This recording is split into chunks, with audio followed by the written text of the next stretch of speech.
Pemirsa, terdakwa pelaku penyerangan terhadap penyidik senior KPK Novel Baswedan dituntut 1 tahun penjara.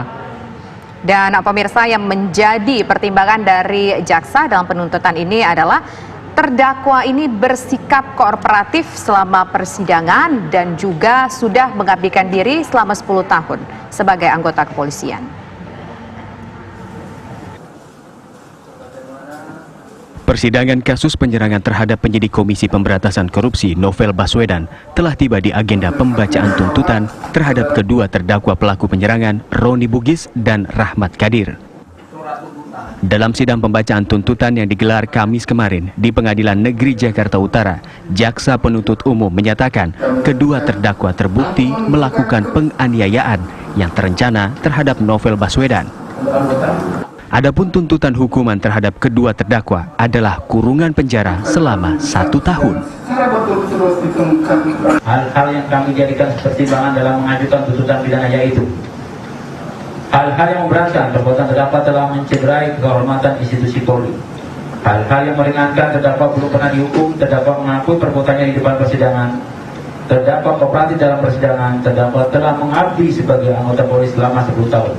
Berdasarkan uraian dimaksud, kami penuntut umum dalam perkara ini berdasarkan ketentuan undang-undang yang bersangkutan menuntut supaya Majelis Hakim Pengadilan Negeri Jakarta Utara memeriksa dan mengadili perkara ini memutuskan: 1. Menyatakan terdakwa Roni Bugis telah terbukti bersalah secara sah dan meyakinkan melakukan tindak pidana bersama-sama melakukan perbuatan penganiayaan dengan rencana lebih dahulu yang mengakibatkan luka-luka berat sebagaimana diatur dan diancam pidana dalam pasal 353 ayat 2 KUHP junto pasal 55 ayat 1 ke 1 KUHP dalam dakwaan subsidiar. 2. Menjatuhkan pidana terhadap terdakwa Roni Bugis selama 1 tahun dengan perintah supaya terdakwa tetap ditahan.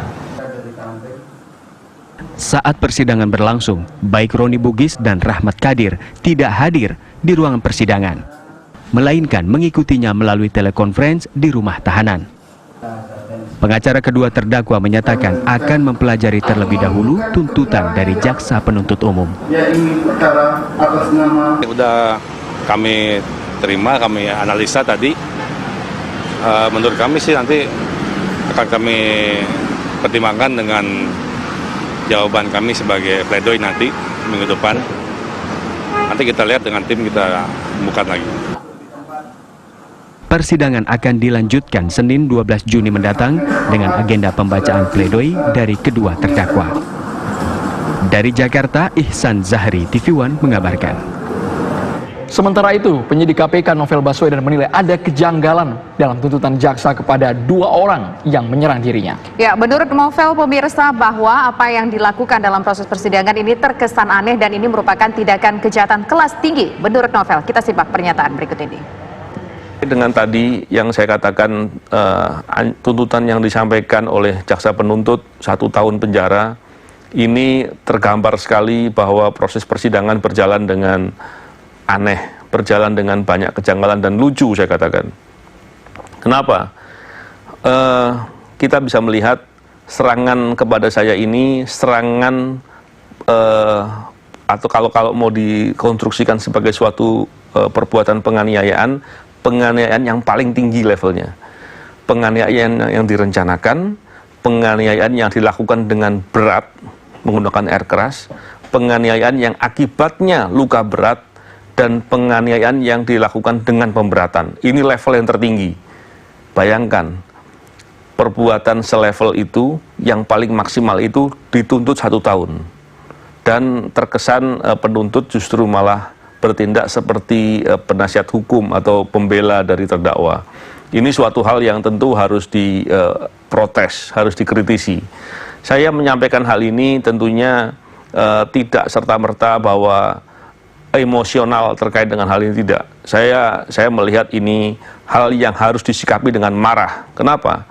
Karena ketika keadilan diinjak-injak, norma-norma keadilan diabaikan, ini tergambar bahwa betapa hukum di negara kita nampak sekali compang-camping. Ini tentunya berbahaya sekali, karena kita tahu bahwa penegakan hukum, membangun proses penegakan hukum di suatu negara, tanggung jawabnya ada di Bapak Presiden.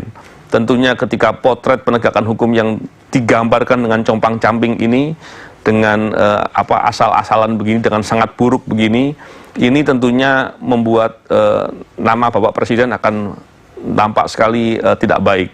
Oleh karena itu saya berharap tentunya hal ini tidak boleh dibiarkan.